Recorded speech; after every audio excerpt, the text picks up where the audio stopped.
News 18 প্রাইমে বাঁকুড়ার দিকে নজর রাখতে হবে। বাঁকুড়ার কতুলপুর, সেখানে আবাসের সমীক্ষা ঘিরে বিক্ষোভ।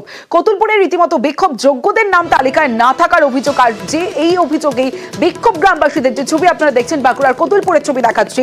আবাসের সমীক্ষা ঘিরে বিক্ষোভ।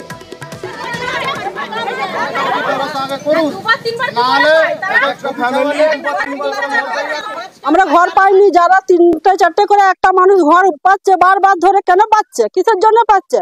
আমাদের থাকার জন্য ঘর নাই, আমাদের ছেলেপুলে নিয়ে একটা ফ্যামিলির মধ্যে থাকছি, তাহলে আমাদের তো ঘরের দরকার।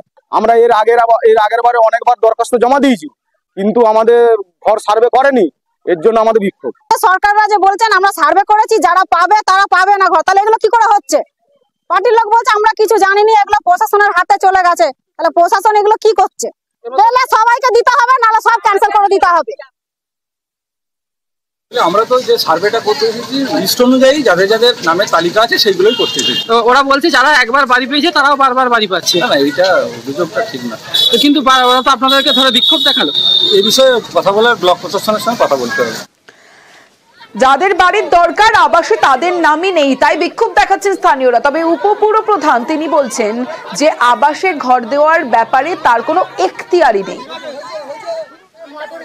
বিক্ষোভ বলতে অ্যাপস দিয়ে সার্ভেটা চলছে, আর সার্ভের ব্যাপারটা পুরোপুরি বিডিও অফিসই জানে। আর সার্ভে লিস্টে যাদের নাম আছে তাদেরই বাড়ি সার্ভে হবে, আর বাকিটা বিডিও অফিস থেকে জানে।